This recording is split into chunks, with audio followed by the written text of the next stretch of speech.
Chapter 11. The Mystery of Sex, Transmutation. The 10th Step Toward Riches. The meaning of the word transmute is, in simple language, the changing or transferring of one element or form of energy into another. The emotion of sex brings into being a state of mind. Because of ignorance on the subject, this state of mind is generally associated with the physical, and because of improper influences, to which most people have been suggested, in acquiring knowledge of sex, things essentially physical have highly biased the mind. The emotion of sex has back of it the possibility of three constructive potentialities. They are 1. The perpetuation of mankind, 2. The maintenance of health. As a therapeutic agency, it has no equal. 3. The transformation of mediocrity into genius through transmutation. Sex transmutation is simple and easily explained. It means the switching of the mind from thoughts of physical expression to thoughts of some other nature. Sex desire is the most powerful of human desires. When driven by this desire, men develop keenness of imagination, courage, willpower, persistence, and creative ability unknown to them at other times. So strong and impelling is the desire for sexual contact that men freely run the risk of life and reputation to indulge it.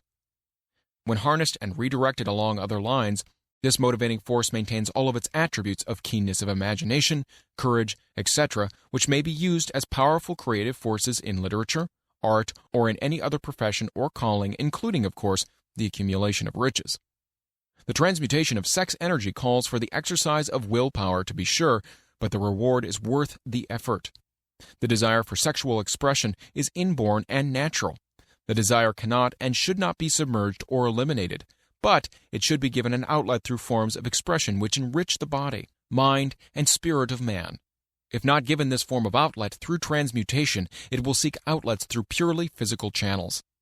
A river may be dammed and its water controlled for a time, but eventually it will force an outlet. The same is true of the emotion of sex. It may be submerged and controlled for a time, but its very nature causes it to be ever seeking means of expression. If it is not transmuted into some creative effort, it'll find a less worthy outlet. Fortunate indeed is the person who has discovered how to give sex emotion an outlet through some form of creative effort, for he has, by that discovery, lifted himself to the state of a genius. Scientific research has disclosed these significant facts. 1. The men of greatest achievement are men with highly developed sex natures, men who have learned the art of sex transmutation. 2. The men who have accumulated great fortunes and achieved outstanding recognition in literature, art, industry, architecture, and the professions were motivated by the influence of a woman. The research from which these astounding discoveries were made went back through the pages of biography and history for more than 2,000 years. Wherever there was evidence available in connection with the lives of men and women of great achievement, it indicated most convincingly that they had possessed highly developed sex natures. The emotion of sex is an irresistible force against which there can be no such opposition as an immovable body.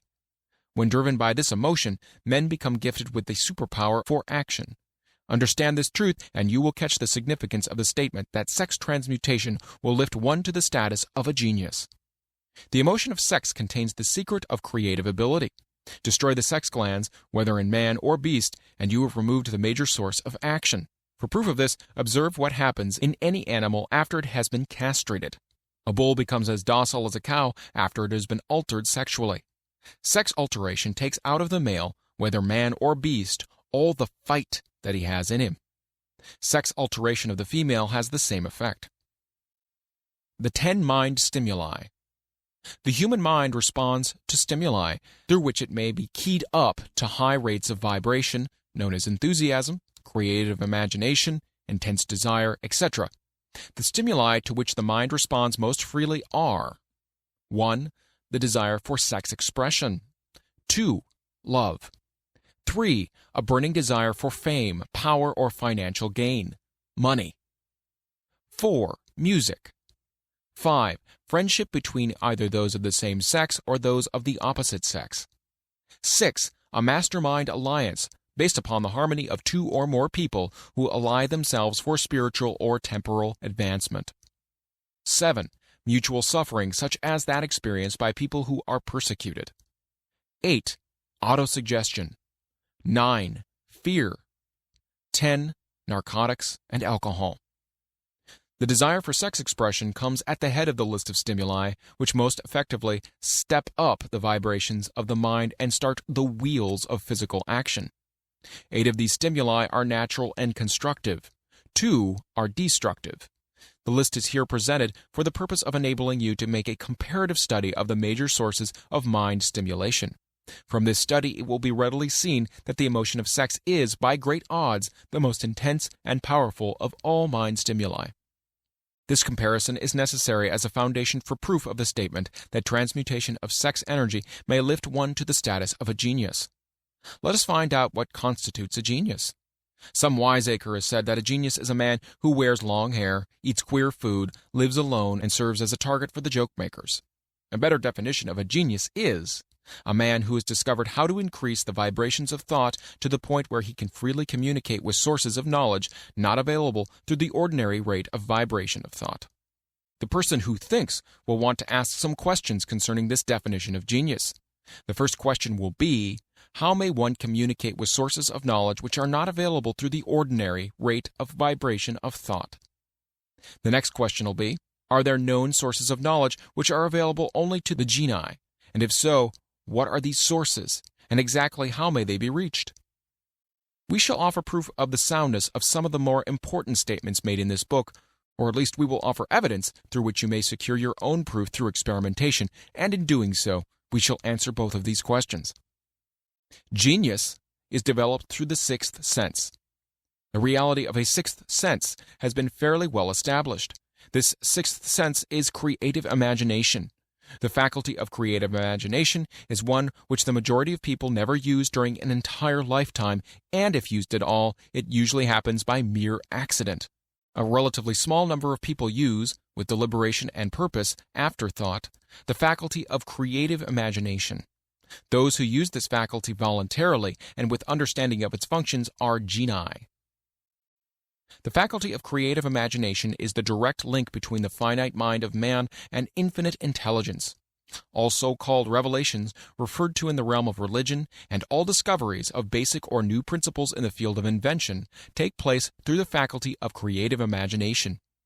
When ideas or concepts flash into one's mind through what is popularly called a hunch, they come from one or more of the following sources. 1. Infinite intelligence. 2. One's subconscious mind, wherein is stored every sense impression and thought impulse which ever reached the brain through any of the 5 senses. 3. From the mind of some other person who has just released the thought, or picture of the idea or concept through conscious thought. Or 4. From that other person's subconscious storehouse. There are no other known sources for which inspired ideas or hunches may be received. The creative imagination functions best when the mind is vibrating due to some form of mind stimulation at an exceedingly high rate. That is, when the mind is functioning at a rate of vibration higher than that of ordinary, normal thought. When brain action has been stimulated through one or more of the 10 mind stimulants, it has the effect of lifting the individual far above the horizon of ordinary thought and permits him to envision distance, scope, and quality of thoughts not available on the lower plane, such as that occupied while one is engaged in the solution of the problems of business and professional routine.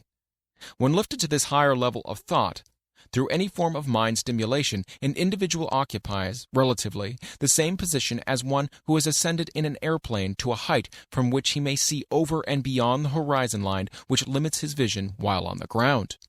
Moreover, while on higher levels of thought, the individual is not hampered or bound by any of the stimuli which circumscribe and limit his vision while wrestling with the problems of gaining the 3 basic necessities of food, clothing, and shelter. He is in a world of thought in which the ordinary, workaday thoughts have been as effectively removed as are the hills and valleys and other limitations of physical vision when he rises in an airplane. While on this exalted plane of thought, the creative faculty of the mind is given freedom for action. The way has been cleared for the 6th sense to function. It becomes receptive to ideas which would not reach the individual under any other circumstances. This 6th sense is the faculty which marks the difference between a genius and an ordinary individual. The creative faculty becomes more alert and receptive to vibrations originating outside the individual's subconscious mind, and the more the individual relies upon it and makes demands upon it for thought impulses. This faculty can be cultivated and developed only through use.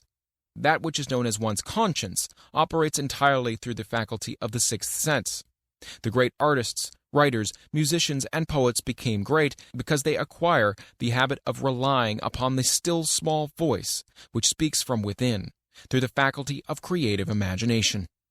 It is a fact well known to people who have keen imaginations that their best ideas come through so-called hunches. There is a great orator who does not attain to greatness until he closes his eyes and begins to rely entirely upon the faculty of creative imagination. When asked why he closed his eyes just before the climaxes of his oratory, he replied, "I do it because then I speak through ideas which come to me from within." One of America's most successful and best-known financiers followed the habit of closing his eyes for 2 or 3 minutes before making a decision. When asked why he did this, he replied, "With my eyes closed, I am able to draw upon a source of superior intelligence." The late Dr. Elmer R. Gates of Chevy Chase, Maryland, created more than 200 useful patents, many of them basic, through the process of cultivating and using the creative faculty. His method is both significant and interesting to one interested in attaining the status of genius, in which category Dr. Gates unquestionably belonged. Dr. Gates was one of the really great, though less publicized, scientists of the world. In his laboratory, he had what he called his personal communication room. It was practically soundproof and so arranged that all light could be shut out. It was equipped with a small table on which he kept a pad of writing paper. In front of the table on the wall was an electric push-button which controlled the lights. When Dr. Gates desired to draw upon the forces available to him through his creative imagination, he would go into this room, seat himself at the table, shut off the lights, and concentrate upon the known factors of the invention on which he was working, remaining in that position until ideas began to flash into his mind in connection with the unknown factors of the invention. On one occasion, ideas came through so fast he was forced to write for almost 3 hours. When the thoughts stopped flowing and he examined his notes, he found they contained a minute description of principles which had no parallel among the known data of the scientific world. Moreover, the answer to his problem was intelligently presented in these notes. In this manner, Dr. Gates completed over 200 patents, which had been begun but not completed by half-baked brains. Evidence of the truth of this statement is in the United States Patent Office. Dr. Gates earned his living by sitting for ideas for individuals and corporations. Some of the largest corporations in America paid him substantial fees by the hour for sitting for ideas. The reasoning faculty is often faulty because it is largely guided by one's accumulated experience. Not all knowledge which one accumulates through experience is accurate. Ideas received through the creative faculty are much more reliable for the reason that they come from sources more reliable than any which are available to the reasoning faculty of the mind. The major difference between the genius and the ordinary crank inventor may be found in the fact that the genius works through this faculty of creative imagination, while the crank knows nothing of this faculty. The scientific inventor, such as Mr. Edison or Dr. Gates, makes use of both the synthetic and the creative faculties of imagination. For example, the scientific inventor or genius begins an invention by organizing and combining the known ideas or principles accumulated through experience through the synthetic faculty, the reasoning faculty. If he finds this accumulated knowledge to be insufficient for the completion of his invention, he then draws upon the sources of knowledge available to him through his creative faculty. The method by which he does this varies with the individual, but this is the sum and substance of this procedure. 1. He stimulates his mind so that it vibrates on a higher than average plane, using one or more of the 10 mind stimulants or some other stimulant of his choice. 2. He concentrates upon the known factors, the finished part of his invention, and creates in his mind a perfect picture of unknown factors, the unfinished part of his invention. He holds this picture in his mind until it has been taken over by the subconscious mind, then relaxes by clearing his mind of all thought, and waits for his answer to flash into his mind. Sometimes the results are both definite and immediate. At other times the results are negative, depending upon the state of development of the sixth sense, or creative faculty. Mr. Edison tried out more than 10,000 different combinations of ideas through the synthetic faculty of his imagination before he tuned in through the creative faculty and got the answer which perfected the incandescent light. His experience was similar when he produced the talking machine. There is plenty of reliable evidence that the faculty of creative imagination exists. This evidence is available through accurate analysis of men who have become leaders in their respective callings, without having had extensive educations. Lincoln was a notable example of a great leader who achieved greatness through the discovery and the use of his faculty of creative imagination. He discovered and began to use this faculty as a result of the stimulation of love which he experienced when he met Anne Rutledge, a statement of the highest significance in connection with the study of the source of genius. The pages of history are filled with the records of great leaders whose achievements may be traced directly to the influence of women who aroused the creative faculties of their minds through the stimulation of sex desire. Napoleon Bonaparte was one of these. When inspired by his first wife Josephine, he was irresistible and invincible. When his better judgment or reasoning faculty prompted him to put Josephine aside, he began to decline. His defeat at St. Helena was not far distant. If good taste would permit, we might easily mention scores of men, well known to the American people, who climbed to the great heights of achievement under the stimulating influence of their wives, only to drop back to destruction after money and power went to their heads, and they put aside the old wife for a new one. Napoleon was not the only man to discover that sex influence from the right source is more powerful than any substitute of expediency which may be created by mere reason. The human mind responds to stimulation. Among the greatest and most powerful of these stimuli is the urge of sex. When harnessed and transmuted, this driving force is capable of lifting men into that higher sphere of thought which enables them to master the sources of worry and petty annoyance which beset their pathway on the lower plane. Unfortunately, only the genii have made the discovery. Others have accepted the experience of sex urge without discovering one of its major potentialities, a fact which accounts for the great number of others as compared to the limited number of genii. For the purpose of refreshing the memory in connection with facts available from the biographies of certain men, we here present the names of a few men of outstanding achievement, each of whom was known to have been of highly sexed nature. The genius which was theirs undoubtedly found its source of power in transmuted sex energy.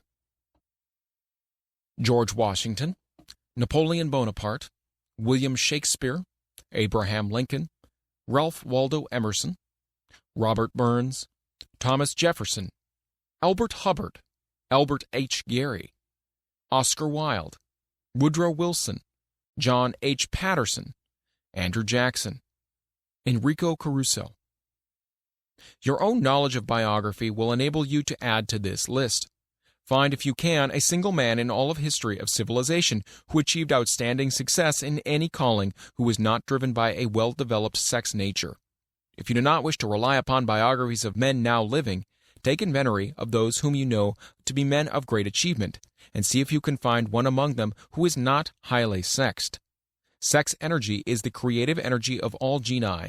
There has never been and never will be a great leader, builder, or artist lacking in this driving force of sex. Surely no one will misunderstand these statements to men that all who are highly sexed are genii. Man attains to the status of genius only when and if he stimulates his mind so that it draws upon the force available through the creative faculty of the imagination. Chief among the stimuli with which this stepping up of the vibrations may be procured is sex energy. The mere possession of this energy is not sufficient to produce a genius. The energy must be transmuted from desire for physical contact into some other form of desire and action, before it will lift one to the status of genius. Far from becoming genii because of the great sex desires, the majority of men lower themselves through the misunderstanding and misuse of this great force to the status of the lower animals. Why men seldom succeed before 40. I discovered from the analysis of over 25,000 people that men who succeed in an outstanding way seldom do so before the age of 40, and more often they do not strike their real place until they are well beyond the age of 50. This fact was so astounding that it prompted me to go into the study of its cause most carefully, carrying the investigation over a period of more than 12 years. This study disclosed the fact that the major reason why the majority of men who succeed do not begin to do so before the age of 40 or 50 is their tendency to dissipate their energies through overindulgence in physical expression of the emotion of sex. The majority of men never learn that the urge of sex has other possibilities, which far transcend in importance that of mere physical expression. The majority of those who make this discovery do so after having wasted many years at a period when the sex energy is at its height, prior to the age of 45 to 50. This usually is followed by noteworthy achievement. The lives of many men up to and sometimes well past the age of 40 reflect continued dissipation of energies which could have been more profitably turned into better channels. Their finer and more powerful emotions are sown wildly to the four winds. Out of this habit of the male grew the term sowing his wild oats. The desire for sexual expression is by far the strongest and most impelling of all the human emotions, and for this very reason, this desire, when harnessed and transmuted into action other than that of physical expression, may raise one to the status of genius. One of America's most able businessmen frankly admitted that his attractive secretary was responsible for most of the plans he created. He admitted that her presence lifted him to the heights of creative imagination, such as he could experience under no other stimulus. One of the most successful men in America owes most of his success to the influence of a very charming young woman who has served as his source of inspiration for more than 12 years.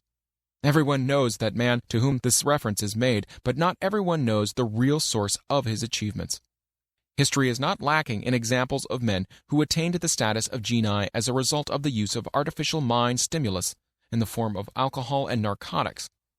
Edgar Allan Poe wrote The Raven while under the influence of liquor, dreaming dreams that mortal never dared to dream before.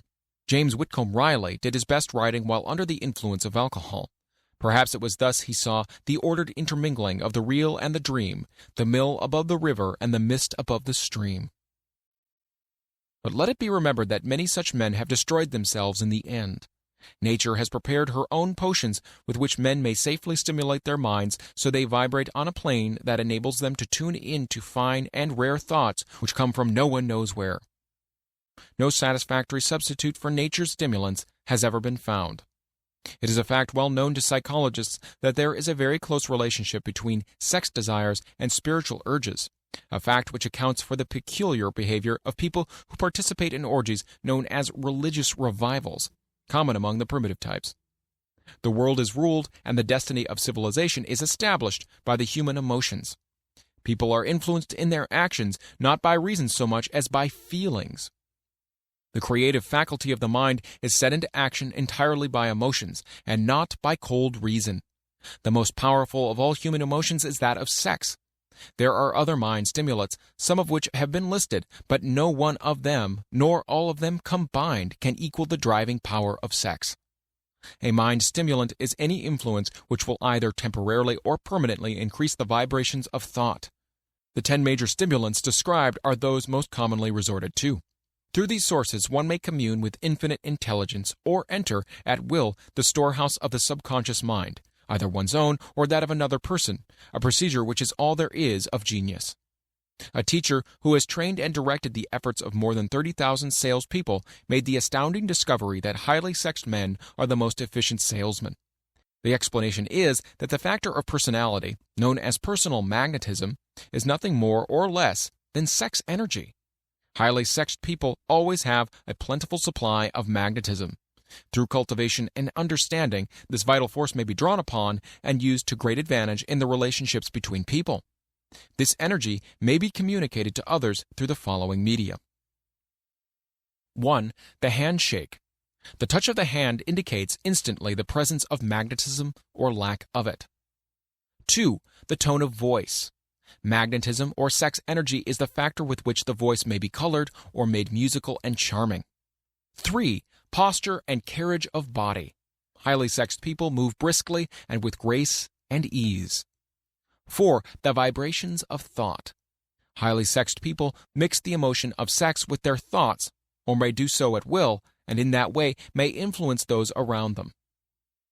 5. Body adornment. People who are highly sexed are usually very careful about their personal appearance. They usually select clothing of a style becoming to their personality, physique, complexion, etc.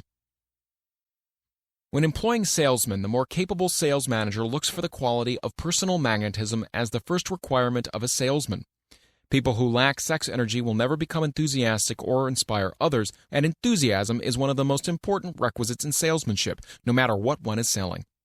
The public speaker, orator, preacher, lawyer, or salesman who is lacking in sex energy is a flop as far as being able to influence others is concerned. Couple this with the fact that most people can be influenced only through an appeal to their emotions, and you will understand the importance of sex energy as a part of the salesman's native ability. Master salesmen attain the status of mastery in selling because they, either consciously or unconsciously, transmute the energy of sex into sales enthusiasm. In this statement may be found a very practical suggestion as to the actual meaning of sex transmutation.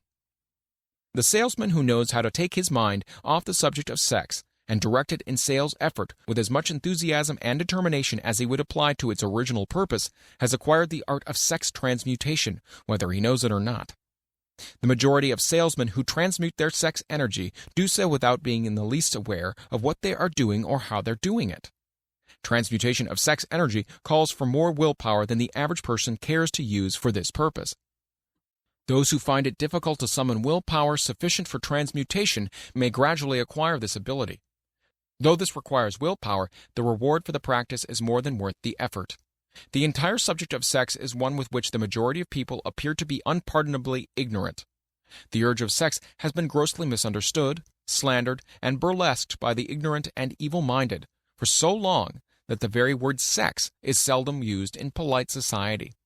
Men and women who are now known to be blessed, yes, blessed, with highly sexed natures, are usually looked upon as being people who will bear watching. Instead of being called blessed, they're usually called cursed.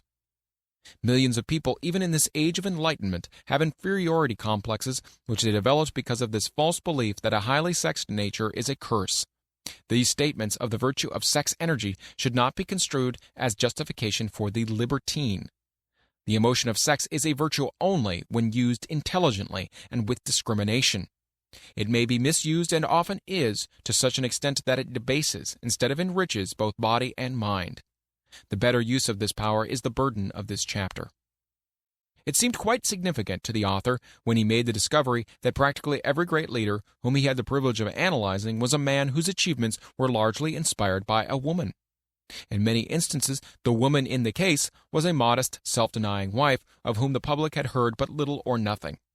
In a few instances, the source of inspiration has been traced to the other woman. Perhaps such cases may not be entirely unknown to you. Intemperance in sex habits is just as detrimental as intemperance in habits of drinking and eating. In this age in which we live, an age which began with the World War, intemperance in habits of sex is common. This orgy of indulgence may account for the shortage of great leaders. No man can avail himself of the forces of his creative imagination while dissipating them. Man is the only creature on earth which violates nature's purpose in this connection. Every other animal indulges its sex nature in moderation and with purpose which harmonizes with the laws of nature. Every other animal responds to the call of sex only in season. Man's inclination is to declare open season. Every intelligent person knows that stimulation in excess through alcoholic, drink, and narcotics is a form of intemperance which destroys the vital organs of the body, including the brain. Not every person knows, however, that overindulgence in sex expression may become a habit as destructive and as detrimental to creative effort as narcotics or liquor. A sex-mad man is not essentially different than a dope-mad man. Both have lost control over their faculties of reason and willpower. Sexual overindulgence may not only destroy reason and willpower, but it may also lead to either temporary or permanent insanity. Many cases of hypochondria, imaginary illness, grow out of habits developed in ignorance of the true function of sex. From these brief references to the subject, it may be readily seen that ignorance on the subject of sex transmutation forces stupendous penalties upon the ignorant on the one hand and withholds from them equally stupendous benefits on the other. Widespread ignorance on the subject of sex is due to the fact that the subject has been surrounded with mystery and beclouded by dark silence. The conspiracy of the mystery and silence has had the same effect upon the minds of young people that the psychology of prohibition had. The result has been increased curiosity and desire to acquire more knowledge on this verboten subject, and, to the shame of all lawmakers and most physicians, By training best qualified to educate youth on the subject, information has not been made easily available. Seldom does an individual enter upon highly creative efforts in any field of endeavor before the age of 40. The average man reaches the period of his greatest capacity to create between 40 and 60. These statements are based upon analysis of thousands of men and women who have been carefully observed. They should be encouraging to those who fail to arrive before the age of 40, and to those who become frightened at the encroachment of old age around the 40-year mark. The years between 40 and 50 are, as a rule, the most fruitful. Men should approach this age not with fear and trembling, but with hope and eager anticipation. If you want evidence that most men do not begin to do their best work before the age of 40, study the records of the most successful men known to the American people, and you'll find it. Henry Ford did not hit his pace of achievement until he had passed the age of 40. Andrew Carnegie was well past 40 before he began to reap the reward of his efforts. James J. Hill was still running a telegraph key at the age of 40. His stupendous achievements took place after that age. Biographies of American industrialists and financiers are filled with evidence that the period from 40 to 60 is the most productive age of man. Between the ages of 30 and 40, man begins to learn, if he ever learns, the art of sex transmutation. This discovery is generally accidental, and more often than otherwise, the man who makes it is totally unconscious of this discovery.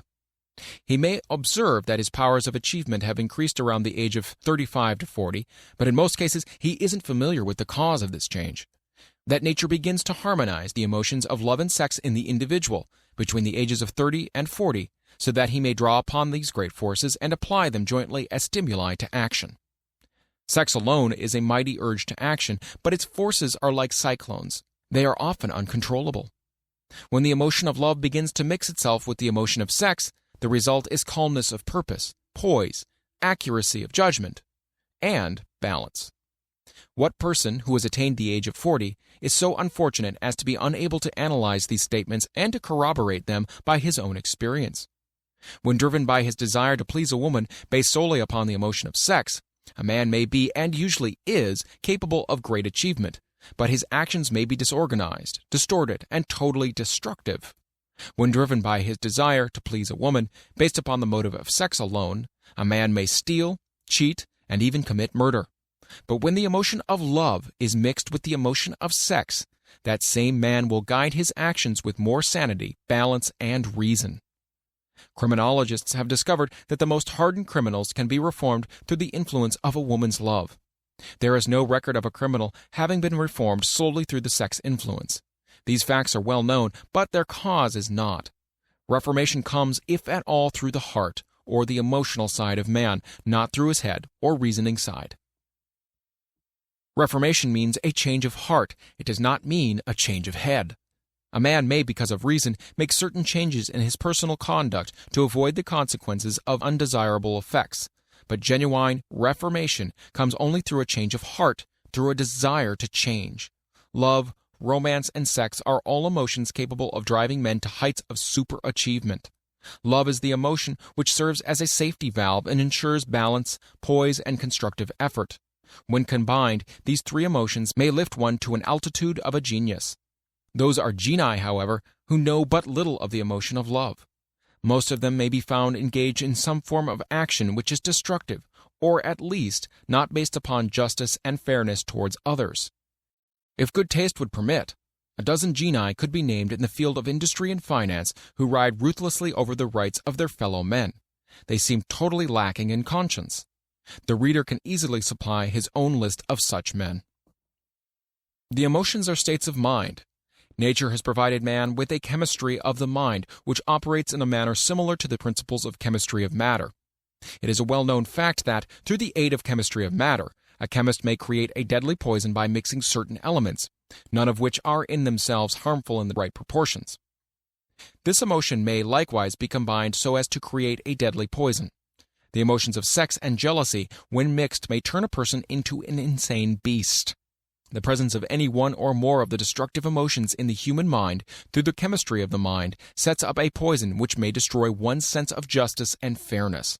In extreme cases, the presence of any combination of these emotions in the mind may destroy one's reason.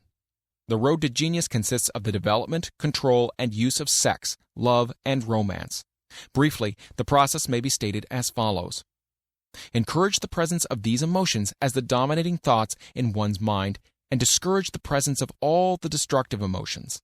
The mind is a creature of habit. It thrives upon the dominating thoughts fed it. Through the faculty of willpower, one may discourage the presence of any emotion and encourage the presence of any other. Control of the mind through the power of will is not difficult. Control comes from persistence and habit. The secret of control lies in understanding the process of transmutation. When any negative emotion presents itself in one's mind, it can be transmuted into a positive or constructive emotion by the simple procedure of changing one's thoughts. There is no other road to genius than through voluntary self-effort. A man may attain to great heights of financial or business achievement solely by the driving force of sex energy, but history is filled with evidence that he may, and usually does, carry with him certain traits of character which rob him of the ability to either hold or enjoy his fortune. This is worthy of analysis, thought, and meditation, for it states a truth and knowledge of which may be helpful to women as well as men. Ignorance of this has cost thousands of people their privilege of happiness, even though they possessed riches. The emotions of love and sex leave their unmistakable marks upon the features. Moreover, these signs are so visible that all who wish may read them. The man who is driven by the storm of passion based upon sex desires alone plainly advertises that fact to the entire world by the expression of his eyes and the lines of his face. The emotion of love, when mixed with the emotion of sex, softens, modifies, and beautifies the facial expression. No character analyst is needed to tell you this. You may observe it for yourself. The emotion of love brings out and develops the artistic and aesthetic nature of man. It leaves its impress upon one's very soul, even after the fire has been subdued by time and circumstance. Memories of love never pass. They linger and influence long after the source of stimulation has faded. There's nothing new in this. Every person who has been moved by genuine love knows that it leaves enduring traces upon the human heart. The effect of love endures because love is spiritual in nature. The man who cannot be stimulated to great heights of achievement by love is hopeless. He's dead, though he may seem to be alive. Even the memories of love are sufficient to lift one to a higher plane of creative effort. The major force of love may spend itself and pass away, like a fire which has burned itself out. But it leaves behind incredible marks as evidence that it passed this way. Its departure often prepares the human heart for a still greater love. Go back into your yesterdays at times and bathe your mind in the beautiful memories of past love. It will soften the influence of the present worries and annoyances. It will give you a source of escape from the unpleasant realities of life, and maybe, who knows, your mind will yield to you ideas or plans which may change the entire financial or spiritual status of your life. If you believe yourself unfortunate because you have loved and lost, perish the thought. One who has loved truly can never lose entirely. Love is whimsical and temperamental. Its nature is ephemeral and transitory. It comes when it pleases, and goes away without warning. Accept and enjoy it while it remains, but spend no time worrying over its departure. Worry will never bring it back. Dismiss also the thought that love never comes but once. Love may come and go, times without number, but there are no two love experiences which affect one in just the same way. There may be, and there usually is, one love experience which leaves a deeper imprint on the heart than all the others. But all love experiences are beneficial except to the person who becomes resentful and cynical when love makes its departure. There should be no disappointment over love, and there should be none if people understood the difference between the emotions of love and sex. The major difference is that love is spiritual, while sex is biological. No experience which touches the human heart with a spiritual force can possibly be harmful, except through ignorance or jealousy. Love is, without question, life's greatest experience. It brings one into communion with the infinite intelligence. When mixed with the emotions of romance and sex, it may lead one far up the ladder of creative effort. The emotions of love, sex, and romance are sides of the eternal triangle of achievement-building genius. Nature creates genii through no other force. Love is an emotion with many sides, shades, and colors. The love which one feels for parents or children is quite different from that which one feels for one's sweetheart. The one is mixed with the emotion of sex, while the other's is not. The love which one feels in true friendship is not the same as that felt for one's sweetheart, parents, or children, but it too is a form of love. Then there's the emotion of love for things inanimate, such as the love of nature's handiwork. But the most intense and burning of all those various kinds of love is that experience in the blending of the emotions of love and sex. Marriage is not blessed with the eternal affinity of love, properly balanced and proportioned with sex, cannot be happy ones, and seldom endure. Love alone will not bring happiness in marriage, nor will sex alone. When these two beautiful emotions are blended, marriage may bring about a state of mind closest to the spiritual that one may ever know on this earthly plane. When the emotion of romance is added to those of love and sex, the obstructions between the finite mind of the man and the infinite intelligence are removed. Then a genius has been born. What a different story is this than those usually associated with the emotion of sex. Here is an interpretation of the emotion which lifts it out of the commonplace and makes of it potter's clay in the hands of God, from which he fashions all that is beautiful and inspiring. It is an interpretation which would, when properly understood, bring harmony out of the chaos which exists in too many marriages. The disharmonies often expressed in the form of nagging may usually be traced to a lack of knowledge on the subject of sex. Where love, romance, and the proper understanding of the emotions and function of sex abide, there is no disharmony between married people. Fortunate is the husband whose wife understands the true relationship between the emotions of sex, love, and romance. When motivated by this holy triumvirate, no form of labor is burdensome, because even the most lowly form of effort takes on the nature of a labor of love. It's a very old saying that a man's wife may either make him or break him, but the reason is not always understood. The making and the breaking is the result of the wife's understanding or lack of understanding of the emotions of love, sex, and romance. Despite the fact that men are polygamous by the very nature of their biological inheritance, it is true that no woman has as great an influence on a man as his wife unless he is married to a woman totally unsuited to his nature. If a woman permits her husband to lose interest in her and become more interested in other women, it's usually because of her ignorance or indifference towards the subjects of sex, love, and romance. This statement presupposes, of course, that genuine love once existed between a man and his wife. The facts are equally applicable to a man who permits his wife's interests in him to die. Married people often bicker over a multitude of trivialities. If these are analyzed accurately, the real question of the trouble will often be found to be indifference or ignorance on these subjects. Man's greatest motivating force is his desire to please woman. The hunter who excelled during prehistoric days before the dawn of civilization did so because of his desire to appear great in the eyes of a woman. Man's nature has not changed in this respect. The hunter of today brings home no skins of wild animals, but he indicates his desire for her favor by supplying fine clothes, motor cars, and wealth. Man has the same desire to please woman that he had before the dawn of civilization. The only thing that has changed is his method of pleasing. Men who accumulate large fortunes and attain to great heights of power and fame do so mainly to satisfy their desire to please women. Take women out of their lives, and great wealth would be useless to most men. It is the inherent desire of man to please woman which gives woman the power to make or break a man. The woman who understands man's nature and tactfully caters to it need no fear of competition from other women. Men may be giants with indomitable willpower when dealing with other men, but they are easily managed by the woman of their choice. Most men will not admit that they are easily influenced by the women they prefer because it is in the nature of the male to want to be recognized as the stronger of the species. Moreover, the intelligent woman recognizes this manly trait and very wisely makes no issue of it.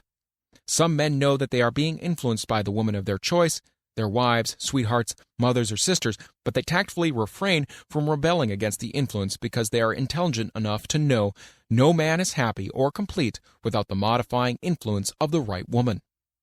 The man who does not recognize this important truth deprives himself of the power which has done more to help men achieve success than all other forces combined.